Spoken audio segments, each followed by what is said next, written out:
You're listening to REIA Radio, the nationally trusted name in real estate investing. We dig deep to discover investors' why in real estate. If you want to skip all the BS and get in investors' heads, you're in the right spot. Be one of the thousands to check out REIARadio.com.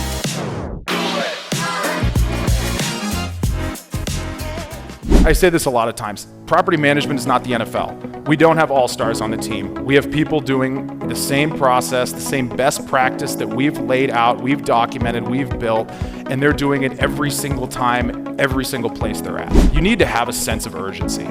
I think that is one of the biggest things that a property management company can either make or break them. A sense of urgency. A good property management company will get the 3 bids. A good property management company will have vendors in their back pocket that can repair water heaters and get you more years out of your equipment. The bad property management company will just spend your money. I heard plenty about Andy Kouri, but I didn't actually get to know the person until we had him on the REIA Radio podcast.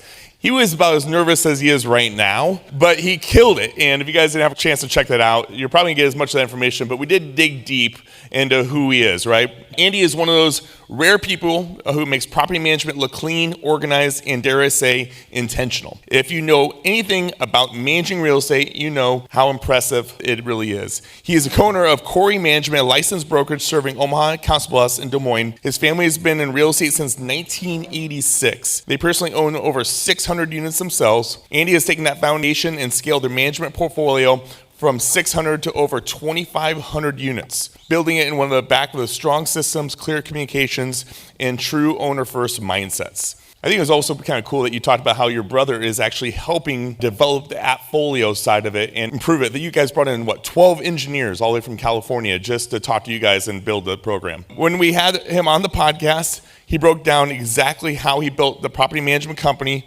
and it works with scale. And today he's going to show us how to apply those same principles from 5 to 25 unit properties in that way that is actually sustainable. So give it up to someone who has mastered the art of operational control, Andy Kouri. Good guys. Alrighty guys, how's it going? Awesome. So yeah, like Ted said, I'm going to be talking about property management, probably one of the worst things in real estate that most people have to deal with. I do it for a living, so proud. Just to I kind of imagine myself doing this. I've never given a talk like this before or anything like that. I imagine myself doing this, and the first thing that came to mind is I probably need to get to know my audience a bit. So we're going to do some icebreaker questions. This isn't going to be like the first day of college where we ask you what your favorite hobby is. I'm just really need a show of hands here. How many of you guys own at least one residential unit right now? Wow, okay. More than 5? 10? 20? 50? Okay. So we got some pretty experienced people here. That's awesome. I love talking to people who are in the business. I like talking to people who are coming into the business as well, but it's great to talk to people who are in the business, because there's a lot of niche things and just different stuff that I can get across easily. So that makes it easy. How many of you guys self-manage of the people that own? How many of you guys use property managers? How many don't own any units at all? Okay, awesome. So since you told me a little bit about yourself, I'll go through kind of the ABCs of me. Ted did a little bit, give you a little bit of my background. So like Ted said, I grew up in a real estate family. I like to refer to myself as kind of a multifamily farmer. I kind of grew up in a farm family, but our farm was multifamily properties. My dad started buying real estate in 1986. Started buying single family homes, eventually ended up leveling up into apartment complexes. And then we came along somewhere in the mix there. And as soon as we could walk, we were in the business. Painting apartments, showing units, being a gopher for different stuff like that. Grew up in a, just really property management centric household. We didn't really do anything else. We played sports and stuff, but we really didn't do anything else besides at the dinner table. We talked about the business. We talked about new deals happening. We talked about different strategies. We talked about just mowing lawns, like just different stuff like that. Sadly, in 2019, my dad passed away. And there was kind of a hole left in the business. At that point in time, I was just graduating college. I got an industrial engineering degree at Iowa State. My older brother graduated from Iowa State. He had a mechanical engineering degree. He was working in Minneapolis. And my mom was at a point, she had always ran the office and kind of the back office stuff. And she was kind of at a point where, she was ready to retire. She was just kind of done without my dad. And there came up a situation where it's like, either we're going into the business or the business is going. And so my older brother Alex was the first one to step up. He came in the end of 2019, pretty much working part-time in it. We, at that point in time, owned around 379 units of multifamily, and then there was some office buildings and commercial properties built into there as well. And when Alex first came in, my dad was in the hospital for about 9 months before he passed away. So the business was not what we would call steady state. It was about 70% occupied. My mom was just in the hospital with my dad all the time, and things weren't being run as they had been run for the last 30 years. So my brother basically took the first 6 months he was in it to stabilize all of that. Huge shoulders, my brother, great guy, Alex Kouri, if you ever get to meet him. He'll deny all of this, but great guy. But he basically brought it back from the brink, stabilized it, and put us in a good position to start growing. And I came in about 6 months after that when the business was partially stabilized. We started selling off some of our office property because we didn't like it. Nothing against office property, nothing against retail. As a multifamily guy, for me, my big thing is that simplicity of operations. When you have commercial property, you typically need a broker involved to do leasing. There's bigger contractors for build outs, different kinds of loans with banks. Your vacancy just hurts way more and it's way longer. When it comes to multifamily, worst case scenario, I can throw an apartment on Facebook Marketplace, I can rent it, I can do the majority of the maintenance, I can run it, as a lot of you guys are probably running your own properties right now. It's a lot harder to do that with commercial properties. And also office sucks now, so that hurts too. So anyway, we started building this out more and more. We had about 400 units, 379 to 400, because we sold off some stuff and we bought some more stuff. And we decided to start third-party management. We initially did it because we thought we wanted the scale, and we also just wanted to have a cash business on the side to go along with what we were already doing. And we thought, this is going to give us the ability with the scale to hire better employees, do just more, have bigger impact, have more influence. So we spent about a year just digging into what we were doing, looking into all of our processes, which there weren't many at that point in time, looking into our software, which was QuickBooks and Excel spreadsheets, basically just looking at our preventative maintenance, looking at our maintenance systems. We had about 3 employees. Things needed to change before we brought on third-party management. I'll kind of go into, obviously, later on how that all breaks down and everything like that. But basically, the basics here are we started third-party management. It was a slow roll at first. January 2023, we had 379 units. Today, we manage just about 2,700.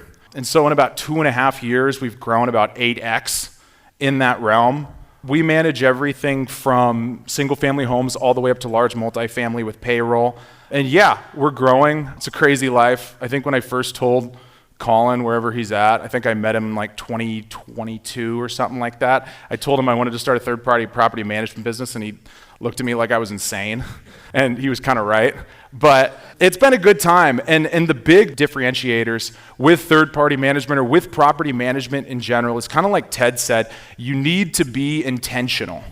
And I know there's like a ton of buzzwords that get thrown around. There's a ton of BS with systems and processes and intentionality and accountability. And really, when it comes down to these things, you need to break it down into a science of what is your smallest piece in a process, what is your smallest part, what is the root cause, what is the root driver in what we're trying to do, and I'll go into that. So first of all, I'll kind of lay the foundation of my belief of what professional property management actually looks like. First of all, is you guys are all own units, so this might just be a refresher, but there's different kinds of property management companies.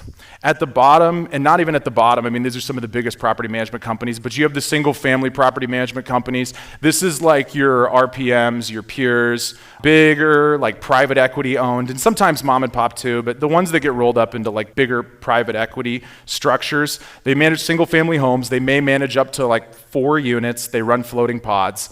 The next thing on the list is kind of like your mid-sized property managers. They manage up to like 50 to 60 units. A lot of times they would manage bigger properties, but they just don't have the bandwidth or the systems in place to do it. These are where you get a lot of your more mom and pop property management companies. They manage anything from single family homes all the way up to 40 units. They're chaotic in a way where you're doing so many different things. There's such different ways to manage like a 40 unit property versus a single family home. And so from that standpoint, if you're not able to control that chaos and you're not able to put processes in place, then it's very hard to control. That's why private equity companies aren't buying the mid-sized property management companies. They're buying the smaller ones because it's like a consumer-based business. It's high margin on the single family homes. And it's easier to run because you're really doing one thing. Then we get up to the higher echelon of property management companies. You're looking at BH. They manage about 100,000 doors. Lund in Omaha does this. They manage about 23,000 doors. They do the institutional multifamily. You're talking 100 to 200 plus unit complexes. You're talking dedicated payroll where the property supports the payroll. They're paying it directly, and really you're just taking management fees for what you're getting. Your cost of goods served is really just your systems at that point, and they just manage large properties. Those are also easier to systemize in the fact that you have a bigger property, you're doing one thing, you have a payroll staff system that you set up, and that's how they run. So the reason we've been able to scale so fast is really two reasons. One, we're in two markets, Omaha and Des Moines. We manage basically have 2,700 units. It's about even between Des Moines and Omaha. So that's been able to scale us up fast. The other thing we do as well is take on the insane task of being all three of those companies. We have a consumer-based product where we manage single-family homes. We have a mid-size product where we manage your mid-size multifamily with a floating team. And then we do large institutional multifamily with the dedicated payroll. And all three of those things need very different systems, very different players on the team, and they all have very different profit drivers. So it's a lot going on, but when you break it down to the smallest piece, like I said before, and you're really able to structure it out, and what is each person accountable for, what's each person doing, then it starts to get a little more legible and a little more easy to understand. So I'll kind of go through some of the things that I think every good property management company, or just what it takes to be a good property management company and what lays that out. The first thing is clear systems and processes. Back to the crappy buzzwords. I know there's going to be a lot of them in this presentation. What does a clear system and process look like? Break it down for leasing. You get a guest card in. We use AppFolio, so I use the word guest card. You get an inquiry in or a guest card into your system. What happens next? Do you have a script of what gets sent out? How soon does that message need to be sent out to that person, or how soon do you need to call them back? Once you actually get a hold of them, how soon are you scheduling a showing? Are you willing to schedule a showing a week out? Are you willing to schedule it only 2 days out? Once you schedule that showing, when are you sending them the rental application? What are you saying on the tour that gets them to actually fill out the rental application? Once you get that application, how soon are you processing it to get a deposit? All of these things need to be documented, tracked, and maintained in order to have a consistent product that lays out flat. I say this a lot of times. Property management is not the NFL. We don't have all-stars on the team. We have people doing the same process, the same best practice that we've laid out, we've documented, we've built, and they're doing it every single time, every single place they're at. That's the only way it gets done properly. Otherwise, you have one all-star over here crushing it on leasing. You have one person over here that they're just not doing the right thing. We spent 5 years building out best practices on leasing, delinquency, maintenance workflows. We're going to use our best practices we've built. If somebody brings something to us and they think it works better, we're willing to test it, but then it gets added to the system, and then everybody across the board's doing it. The second thing I'm going to talk about is accountability. Another buzzword. Accountability for me is, what are your roles built to do and what responsibilities are they taking over? If you have, let's say, a emergency maintenance request comes in, and the way maintenance gets handled in your office is whoever gets the call for the emergency maintenance request puts in the work order and then calls maintenance. Who's accountable? Nobody. Nobody's accountable. And if you have 5 different people that have the opportunity to put in that maintenance request, when the request finally comes in, all they're going to say is, I thought you were doing it, or I thought they were doing it, or I was busy doing this. One person needs to be accountable for every single responsibility that is in your company. And not one person for every responsibility, but basically any single responsibility needs to be owned by one person. That way you have direct accountability. You know who is responsible for a specific responsibility. And it sounds bad, but you know where to point the finger if the process fails. Because there's 2 different things that can fail in your business. Either your employees can fail or your processes can fail. And you'd much rather have your employees failing than your processes. Because if your processes are failing, you have a much bigger problem. The third thing I talk about is consistency. Getting back into the consistency piece of every single leasing agent, every single delinquency process, every single thing you're doing is being done the same way across your company. When rent is late on the 6th of the month, we have a day we call it D-Day, Delinquency Day, Every single person that's late on rent, that rents from Kouri Management, receives a 3-day notice, 7-day notice, whatever state or city laws apply. They receive some kind of notice. Even if they've paid on time for 30 years straight, even if they've created a plan with us, even if they give us a check and say don't cash it until Monday, they're receiving a delinquency notice.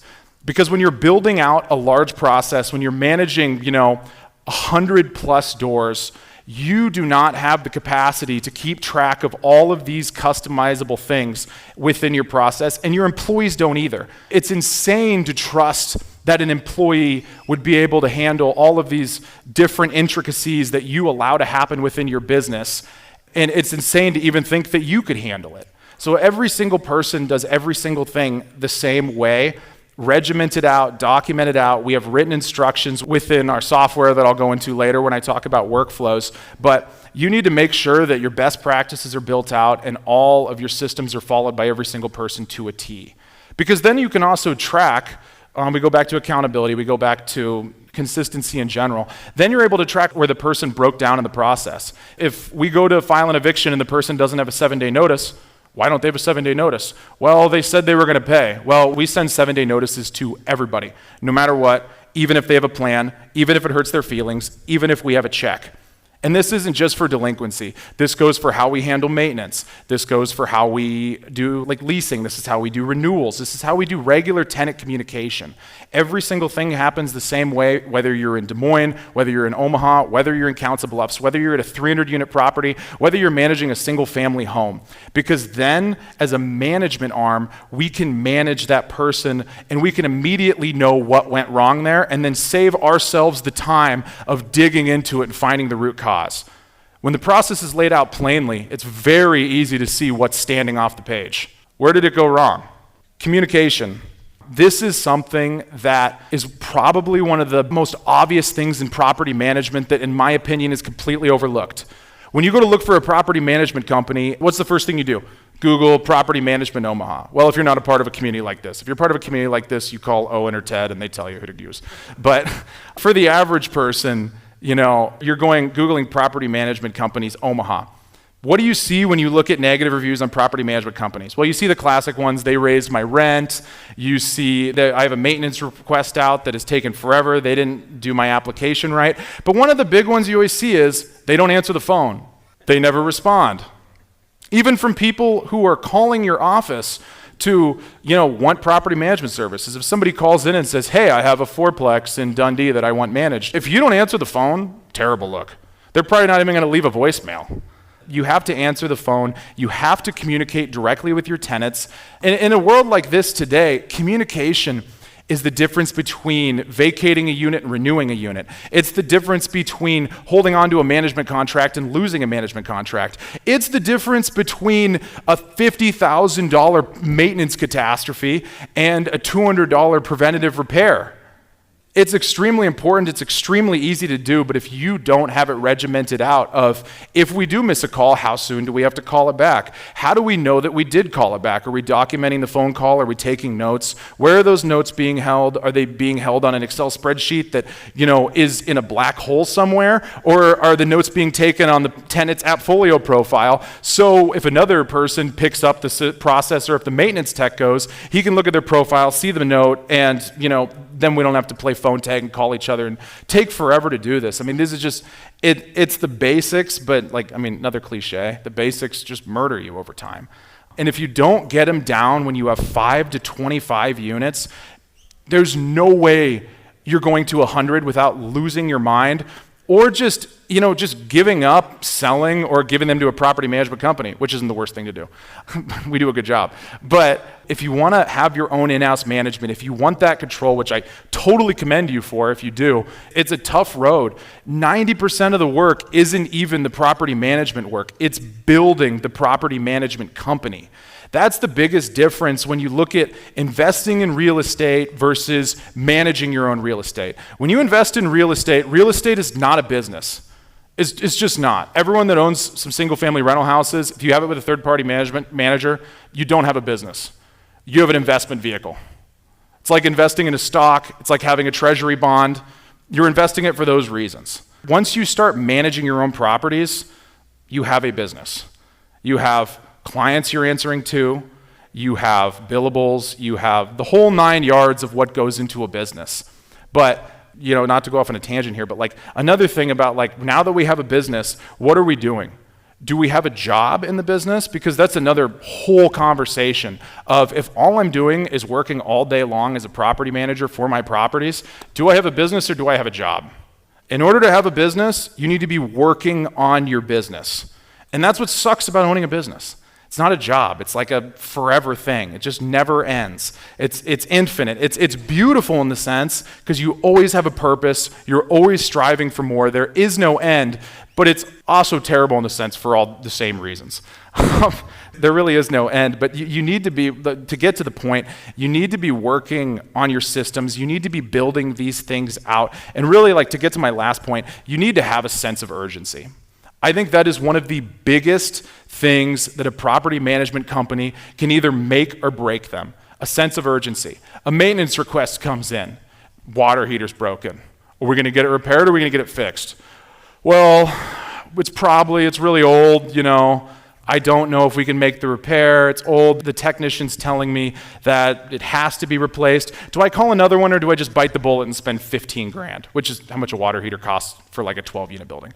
Like a good property management company will get the 3 bids. A good property management company will have vendors in their back pocket that can repair water heaters and get you more years out of your equipment. The bad property management company will just spend your money because they don't have the sense of urgency. They don't have the desire to fulfill, what a property needs in order to be successful.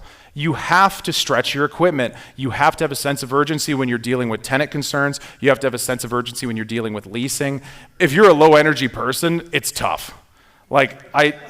It's tough. I mean, I don't know. I feel like I make people uncomfortable sometimes because I walk fast, I talk fast, I'm intense when I'm talking, but I got a lot of shit to do. And it has to get done. Failure is absolutely not an option.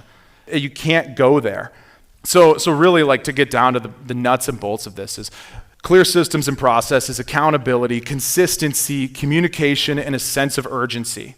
If you don't have these at 5 to 25 units, then you're going to implode at 100. And if you don't implode at 100, let's say you just, you have a really high ability to put up with bullshit, then you're going to implode at 200 or 500 or 1,000. And your properties are going to suffer. They're going to have deferred maintenance. Your tenants aren't going to be happy. You're going to have 2.4 stars on Google. And it's great. It's easy. It's easy to get there. You see a lot of property management companies with tough reviews. But I mean, that's where you're headed. So you need to be thinking and I'm coming from an honest standpoint, or at least I try to come from an honest standpoint of, I did not build our personal portfolio. My dad did. I was fortunate enough to be born into a family where we had this going on. I was fortunate enough to be born into a family where we talked about this every single day. It was a huge part of my life. I worked in it all the way up till I got my first job out of college, and then I was really only out of it for 2.5 years till I came right back into it. Actually more like 1.5. COVID gets weird. But yeah, the big thing for me is I look at 5 to 25 the same way as I look at when we only had 379 doors and we were setting up our processes. Because in my head, I'm like, we're going to grow so fast. We're going to have to be ready for it. We didn't. It took the first year we gained 7 third-party doors. But then the next year we gained 700. And then this year we've gained I don't know, more than that. And we're probably on track to be about 3,000 doors by the end of this year. I'm hoping we'll be at 5 to 10,000 in 10 years, maybe further. I don't know. We'll see. But the big thing is just planning for that. And I can see it from a standpoint of if you're at 5 to 25 right now, same thing with me at 379 to 2,700. I didn't feel the growth until now, and I'm thanking myself for it, but I'm also looking at it from a standpoint of I didn't do enough. We didn't develop things enough. We didn't think about, does our company work at 2,500 doors? We didn't think about, does it work at 1,000 doors? We were we want to have 500 units, 600 units. You need to really create a goal and then start building your company towards that. We run a traction model. If you guys are familiar with traction, kind of, sort of, yeah. We run a traction model, so we're always forecasting what we want to be, and then we're setting our bigger rocks or our bigger goals or projects for the year based on what we want to be when we actually, get to that point. And from my standpoint, like whatever you're thinking right now, whatever's going through your head, if you have a drive, if you have a sense of urgency, you're probably going to go further than that. And so plan for it. All right. So now I'll get into the roles for property management companies, kind of how I see them, what the seat structure is. So from my standpoint, every property management company's different. Every property management company runs in a different way. Some property management companies have third-party clients. Some companies just manage their own rentals. Some companies have one guy that's a partner in the business. He's a silent partner, or let's say partner in a property. Let's say you own a 100-unit complex with somebody. One guy does the management, one guy doesn't. So whether you're for-profit, whether you're a nonprofit where you're just not building anything because you want all your profit in your property so the depreciation takes care of it, that totally sets things up. I'm going to talk about property management from a standpoint of like a for-profit model and how you want to build out your staff based on that. So when you first start out, you have 5 to 25 units, it's tough. Anyone managing sub 50 units, sub 100 units right now, it's hard. It's hard from the standpoint of you don't have money for payroll. You don't have scale to be able to leverage contractors.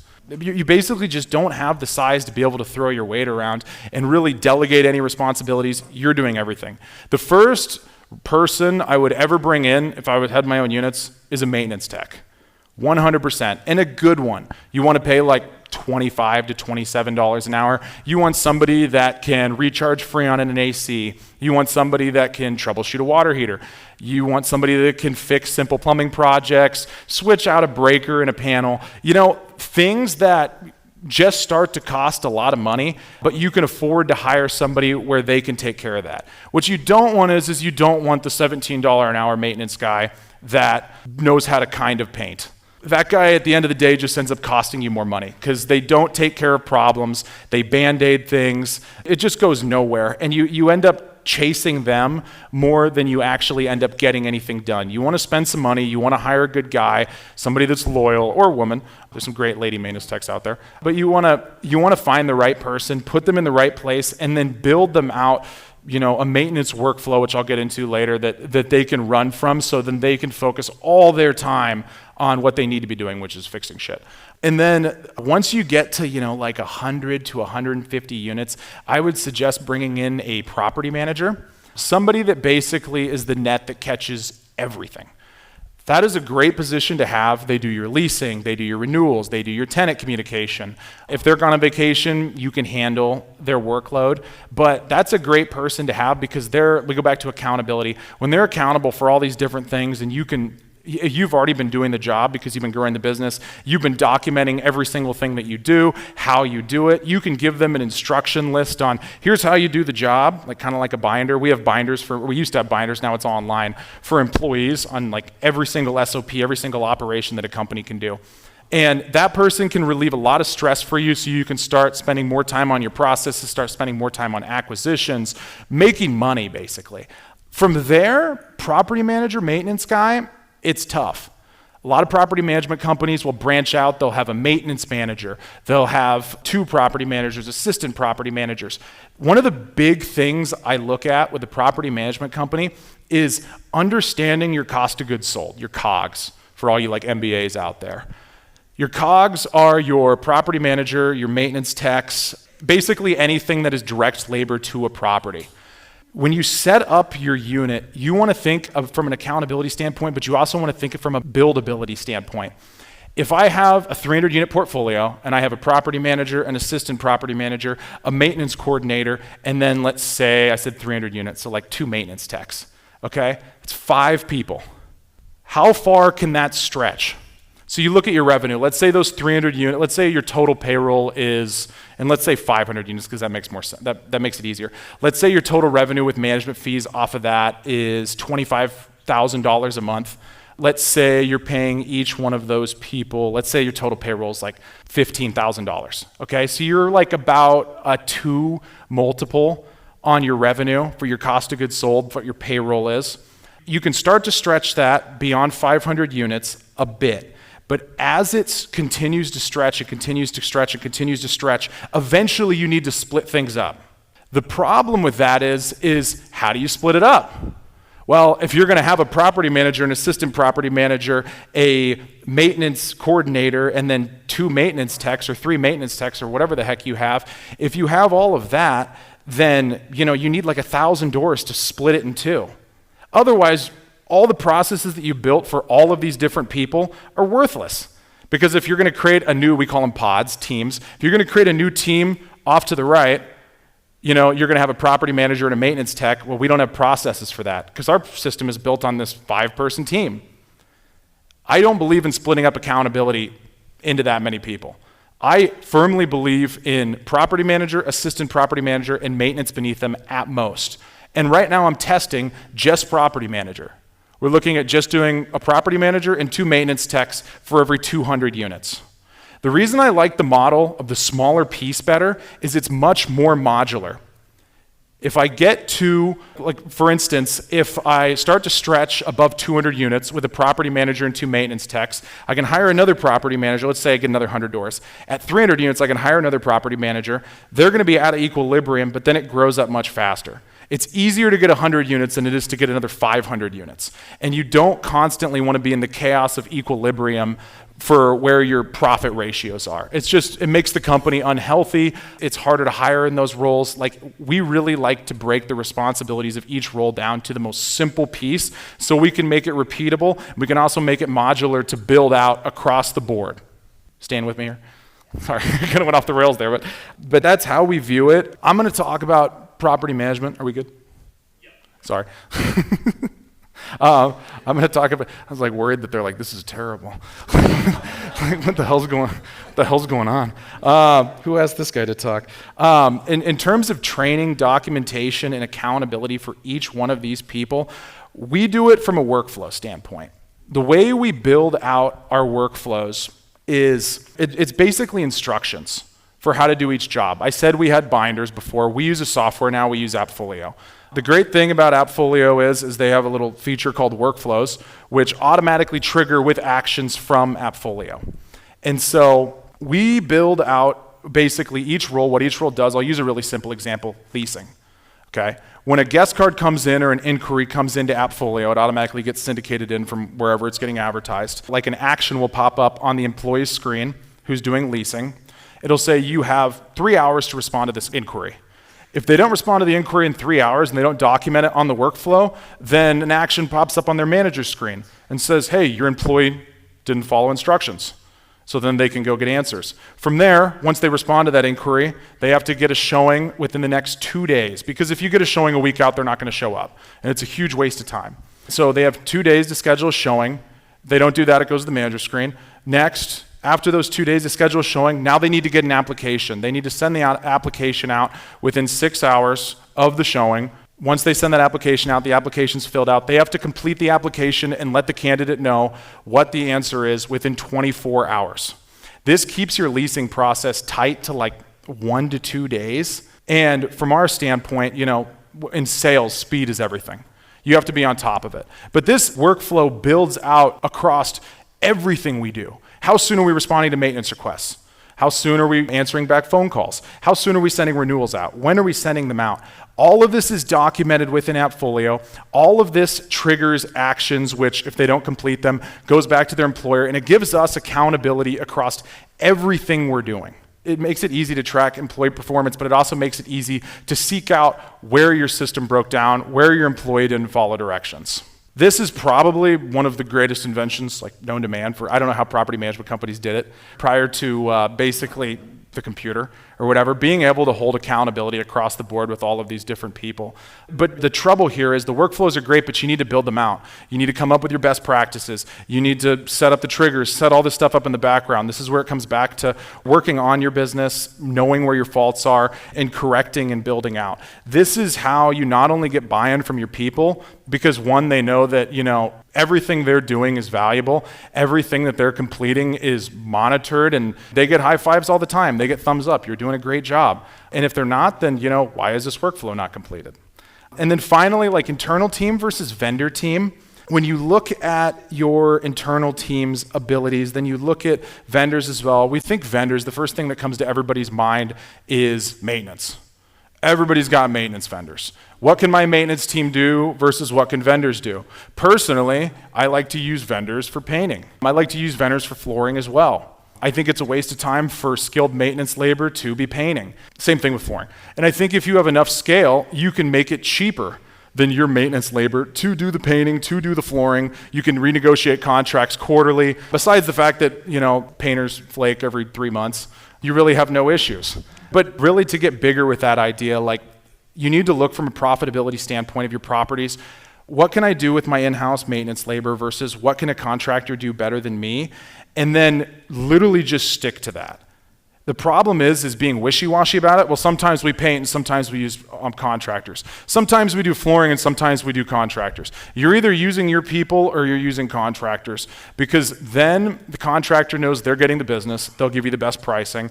Your guys know, I'm not painting. I'm just going to be taking care of work orders all day. They stay focused. They stay on task. And you have a system that works. When you get into bigger buildings with bigger mechanical systems like elevators, chillers, boilers, which we manage a lot of, obviously you're going to use contractors for a lot of that. We use our maintenance techs for a lot of preventative maintenance in those buildings, doing inspections, things like that, but none of my techs are recharging a chiller. None of my checks are opening up a boiler and punching tubes. We're using contractors for all that. It has to be baked into your budget. I wouldn't try to build out a team that can, otherwise you might as well just bill out a mechanical company. And then finally, when you look at your white collar contractors, most of this comes down to legal. Some of it comes down to accounting. I would recommend at the beginning outsourcing all of your accounting probably, up until the point where you can start doing it. I would be outsourcing your accounting at the beginning just because you're gonna have so many other things going on. But the second you can bring it back in-house, if you can, I recommend doing that. We've done our accounting in-house outside of all of our tax work and everything like that. We have bookkeepers on staff. My brother Alex operates as CFO. It's way better to have control of that. It's better to be able to have somebody in your office that understands all of that, where you can walk next door and ask those questions. You can point things out. You're not waiting for an accountant to get back to you. It's worth the back office payroll. It's something that, from our standpoint and from your standpoint, if you can do it, you should do it because you want to have control over that. Last thing is legal. I'm not an attorney. Chris is, but he doesn't do his own legal, I don't think. But I would be outsourcing most of your legal. I wouldn't be using ChatGPT for it. Don't get me wrong, ChatGPT reads a lot of my contracts, and a lot of times they have similar feedback to what my attorney says. But from a financial standpoint, I don't want to take the risk of believing a computer over a person. The person has errors and omissions insurance. But I would be outsourcing to an attorney. In Nebraska, you have to for evictions, or at least in Douglas County, you have to. In Iowa, you don't. We do a lot of our own evictions in Iowa, but there's certain cases where you need to bring one in, like if, for instance, clear and present danger with a tenant. And there's certain eviction cases you don't want to screw up. So in that case, I'd really recommend bringing in outside counsel. Alrighty, we're going to best practices for leasing next. I'll give you some tips on this, or maybe you guys are already experts on it. Some of my tricks of the trade here. Professional marketing photos. You go look for apartments on Zillow, you look on Facebook Marketplace. It's not hard to get professional marketing photos. It's just not. Everybody has an iPhone or an Android that takes amazing photos. You use the 0.5 lens to make the apartment look bigger.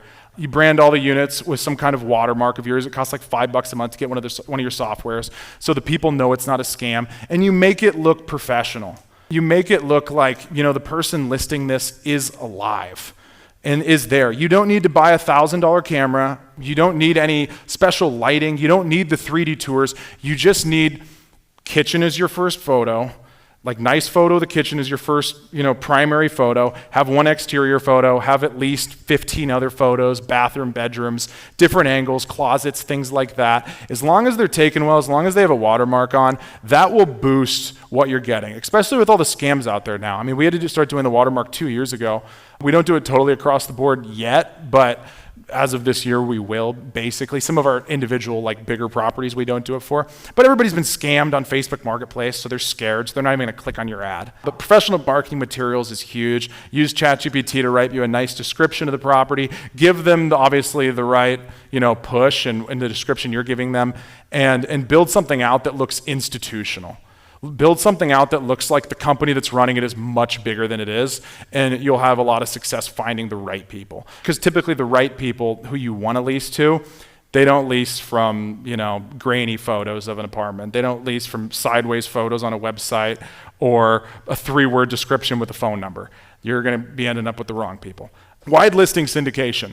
So I talked about syndicating your listings before. If I was you guys, I don't know how you're doing your listings right now, I would get some kind of property management software that syndicates your listings. When I say syndicates your listings, I mean you have one center point where you own the unit, you have the marketing description, you have all the photos, and you can click a button that says syndicate listing, and it sends your listing to Zillow, apartments.com, RentPads, all like 800 websites where people find apartments. And then when somebody clicks on the website, inquire now, and when they say inquire now, they have to give them their name, their phone number, their email. All of that information gets brought back to your software and delivered to you in an AppFolio. It's called a guest card. In other softwares, there's inquiries and tickets and things like that. Basically gives you their phone number, their email, what their income is, all that stuff. And then you can call them from one specific CRM. You're not looking at emails where apartments.com sends you an email and says, hey, somebody clicked on your ad, and Zillow says it over here, and you're getting text messages. You need it all to be in one place. So it's easy for you to do. So you can rip 20 calls in 30 minutes, set up 10 showings, get 4 rental applications, and then choose the best one. You want to be able to set up your funnel properly. I know in sales a lot they talk about funnels. And you want to set up your funnel properly to deliver all your leads to the same place. So either you or whoever's doing your leads for you can make sure that they're taken care of properly. Another thing I talk about, quick responses. This goes back into sense of urgency, guys.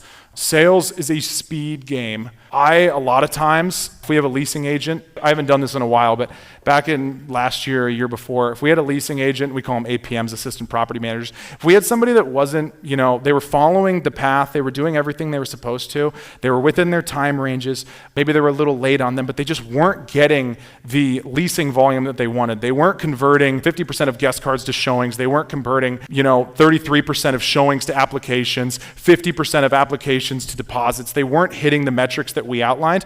Then I would jump into the process with them and say, look, I'm going to take half your work for the next 2 days. I'll do everything. I'll fill out all the workflows. I'll do everything exactly how I'm supposed to be doing it. And we'll see what the difference is. And I typically end up leasing, they maybe lease one, I typically lease 4 or 5 apartments in those 2 days. The reason I'm leasing those apartments is because I am Johnny on the spot with the leads. If my only job is to show apartments, my phone buzzes, AppFolio, new guest card just came in. I'm calling them instantly. The person I'm calling is like, dude, why are you, I just put that in. And I'm like, yeah, I know. I want to show you this apartment. What do you want to know about it?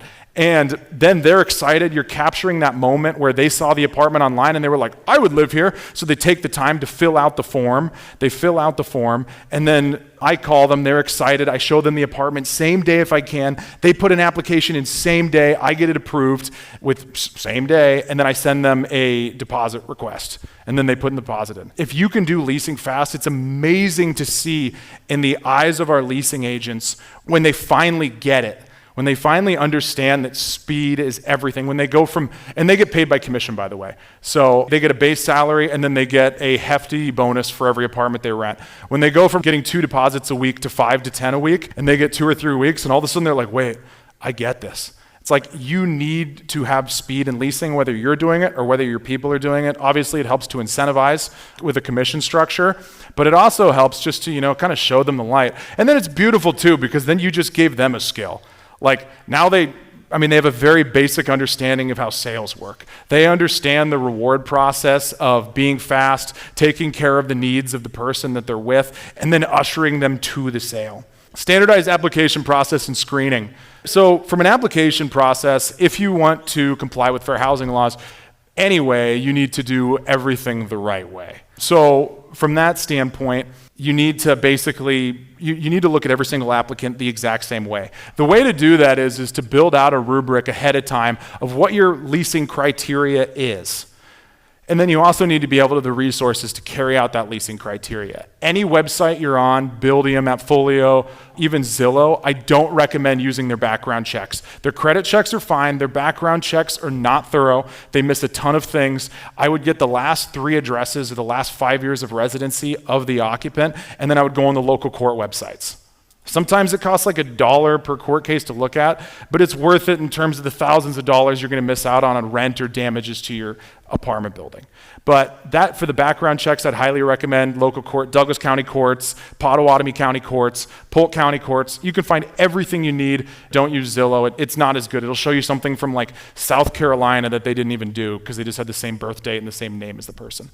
Rental history, we look at for this. We want to see, like I said, the last 5 years of rental history. We want to make sure that they didn't have late payments, they didn't owe any money when they left, there's no evictions, there's no damage to the units. A lot of times people will, break on these standards because the unit's been unleased for a month and a half and they're getting kind of scared and they're worried and they're like, oh, maybe I'm just gonna take a chance on this person. Don't do it. Get your leasing process better so you get more options. Go faster, standardize it more, make sure you're getting better options, because if you're only able to get bad people for a unit, either you need to do some work on the unit or you need to do some work on your process. But do not bend on the rental history, do not bend on the income. We require 3 times income, 3 times gross income, so not post-tax, but gross. It'd be kind of hard to qualify most people if it was just post-tax. And then the 4th one is credit. Whether you do credit or not, some of our units we do credit for, some of the units we don't do credit for. It's totally up to you guys. And then finally, transparent fees. Don't be that property management company that has the rent at $500 and then there's another $300 in fees baked in. You're just gonna get pissed off showing after pissed off showing. Nobody's going to want to rent your unit. And when you finally do rent it to somebody, they're still going to hate you and treat your place bad and not pay rent on time. And just bake everything in. If you have rubs, communicate that on the front end. If you have CAM fees, communicate that on the front end. You want to be transparent in what you're doing. Recommendations to not do for leasing. I'll go through these really quick. Automated leasing agents. A lot of people do it. AppFolio has a program called Lisa. We used it. Our conversion rate for guest cards to showings went from like 66% to like 32%. The AI is not there yet. I mean, it's great for writing emails. It can do some math sometimes. Don't pay for the service. It'll crush you. There's certain details in sales. There's certain context that human beings can see in text with text messages or emails or phone calls that the AI can't see, where you could be capitalizing on it and they're not. Self-guided apartment tours, where you put the lockbox on and they come up and they use a code. It's great because you don't have to pay a leasing agent. It's terrible because people end up, spending the night in your place, or they just walk through just to kick tires and they don't care. It's just, honestly, it's low effort. It's not good for the sale. You want to be selling the unit in person. I don't recommend it. And then leasing to family and friends, finally. This is an obvious one. If you lease to a family or a friend, be prepared to evict your family member or friend. Seriously, something bad will happen. Every single time, we have a rule in our company about it, where if you're directly responsible for leasing or approving applications, no family members or friends. Because if you do, you're going to have to be prepared to evict them. And when you make that choice between my company and your family, I don't expect you to choose me. And so that's why I just don't allow it in the first place. It's a hard expectation to get your employee to throw their family member in the street, and that's not how it works. I know evictions are nicer than that, but you get what I'm saying. It's not where you want to go. All right, let's say you're hiring a property manager. Let's just go through quickly what you should expect from a good property manager, and then we'll talk about what you expect from a bad one. Leasing timelines. You can't always promise 30 days leasing. A lot of companies will guarantee 30-day leasing or no lease-up fee, especially in this market today, single-family homes, small multifamily. The market's softened a ton. Rents aren't going up like they were. You got to be hella competitive when you're doing your leasing. You got to have your things tightened down. I don't think a property management company should be held to a standard of leasing in 30 days, but I think they should be held to a standard of reporting how many inquiries do we get, how many applications do we get. You should have the ability to see the rental applications of the people that came in. So if they're a great applicant, you can say, why didn't we rent this? And they can look at you and they'll probably have to say, well, we didn't get back to them for 5 days. And then it's like, okay, I know what's going on here. But as long as they're doing everything in their power, guys, for single family homes right now, we're seeing 45 days lease up. Rents are not as high as they were. People, the economy's not as good. People don't have as much money as they used to. They're choosing to live in apartments over single family homes. And you guys are probably seeing it too. Either that or we're doing the wrong thing, but I hope not. Communication standards. You should be able to communicate with your property management company. If you send them an email, they should be getting back to you within 24 hours. Whether it's you're talking to their property manager, whether you're talking to their owner, you should be getting communication back. A lot of times, we want to beat this. We want to answer a client immediately, but 24 hours is really, kind of the limit where I go for. Financial reporting. You should be getting good financials that are clear and concise by the 10th every single month. Whether you're in cash, whether you're in accrual, however you do your finances, you should be getting them by the 10th. A lot of times companies will get them done before the 10th, but you need your numbers back. You need to know how your property is performing. You need to see expenses. You deserve it. And majority of companies out there deliver that. And so I would not take any less. Maintenance and repairs, your stuff should be getting taken care of. It's as simple as that. You should have a voice in it though, so you should always have a maintenance limit with a property manager. Let's say it's $200. Anything past $200 we talk. With bigger properties it's $1,000 to $5,000. But on a single family home, $200. If it's under $200, take care of it. If it's over $200, I want 3 bids and I want to approve it. That makes my job harder, but it makes me more honest and it makes you guys more money because then your property manager you're working with is not just, taking the easiest route for them. Tenant relations, this one we've already talked about. You should be talking to tenants, you should be communicating, you should be answering the phone, getting back to them via email, text message, however you communicate, letting them know what they need. Compliance and risk management, they should be taking care of all your insurance requirements. If you're not supposed to have grills on decks, you shouldn't have grills on decks. If you're supposed to have some wiring work done for your electrical and they're kicking the can down the road, you're gonna lose your insurance, you're gonna go to the open market and you're gonna get beaten. Like the insurance guy that just talked to me before about this. Our sponsor, he was saying too, insurance is tough right now. You need to be making sure you're taking care of your requirements. You need to be making sure you're getting taken care of, period. Finally, technology and systems. If your property management company doesn't have a software, drop them immediately. That sounds harsh. It's so easy to have a software these days. It's the most important thing you can possibly have from an organization standpoint, from an accountability standpoint, from just a standpoint of you being able to view your property. It's 2025. You should be able to pull a live rent roll, a live P&L. You should be able to pull a live aging billables at your leisure on your portal. If they can't produce that for you, then it's a way bigger mess than you think on the back end. Alrighty, and then really quick, I'll just give you some warnings for, I know I'm kind of low on time here, but I'll give you some warnings for if you're working with the wrong property management company, and then we'll go to questions. First of all, poor communication goes hand in hand, pretty obvious. If they're not communicating with you, they're not communicating with your tenants. You need to make a change. Lack of transparency. If they're not willing to give you reports in a timely manner, if you're not able to pull reports off your software, if they're not willing to give you financials, if they're not willing to give you receipts for maintenance requests, willing to give you documentation of how work orders are taken care of, then that's not a good look. Conflicts of interest. Does your property management company own all of the vending companies that they're using to work for you? Do they own the painting company, the flooring company? Do they own the deck building company, the roofing company? That's not a good look. That's a wrong incentive for your property manager. They're not a property management company, they're a contracting company that has a captive list of clients. You should watch out for that. I hear that one a lot. And then obviously, guys, just the obvious reasons, like gut check. Do you feel like you're getting the best service out of your property management company? Do you feel like you could be doing better? Because honestly, if you have a full-time job and you feel like you could be doing better, honestly, than your property management company, then it's time to think about a change. Your property management company should be the best thing in your life because they're taking away the worst thing in your life, which is dealing with tenants, dealing with maintenance emergencies in the middle of the night, dealing with paying bills, all of these things that are the ugliest part of your investment, the timeliest part of your investment. You're doing this to make money. You're doing this to build freedom. If you're managing your property manager, it's not working, guys. Cool. I'll take that and I'll go to questions.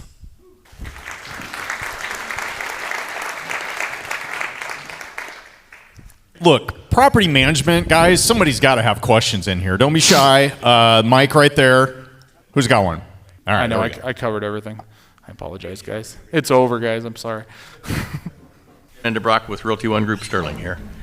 You mentioned some properties you do a credit check on, some you don't. What determines whether you do or don't, number one? And do you manage any short-term or mid-term rentals or only long-term? Great question. So it's mostly up to the owner if we do credit checks or not. Almost all single-family homes and small multifamily homes, we do credit checks on.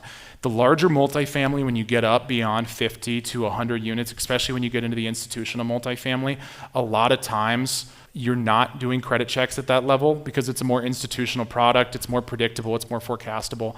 The units are they're a lot more institutional in the sense that they're boxes inside of bigger boxes. They don't break as easy, they're built to get worn down and things like that. Typically, you can tell a lot about an applicant for those on their rental history, their income, and their background check. A lot of times those people, even if they have bad credit, they're paying their rent first, and you can see that from their rental verification. Single family homes, totally different. 2,000 square foot single family house can get absolutely destroyed. You want to do credit checks on that. You want somebody that cares about their credit, so then they care about, not either paying you rent or not hurting your property. Second question, short-term rentals, mid-term rentals, we do not.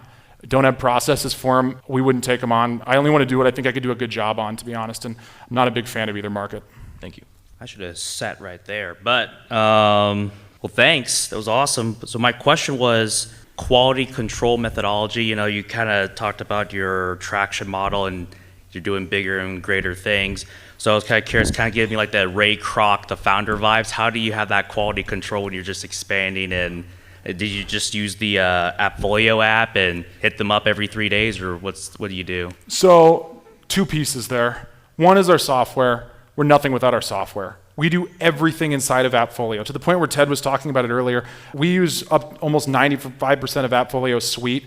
We do accounting in AppFolio. We handle all of our maintenance, where maintenance techs are taking before and after photos. They're putting in receipts. They're putting in notes, so owners can see all that. Everything is within AppFolio. The second piece, in the workflows as well, obviously drives a lot. The second piece that drives accountability is scorecard meetings.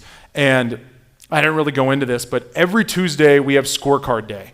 It's an entire day where we go through every single portfolio we manage, and we have a metric system that goes across. It basically breaks down KPIs or metrics, leasing, operations, delinquency, unit turns, renewals. It touches every single piece. It's all tracked week over week, so we graph it week over week, so we can forecast everything across and see, okay, leasing, we're going down. We're like reaching about 90% occupancy in this portfolio. Why?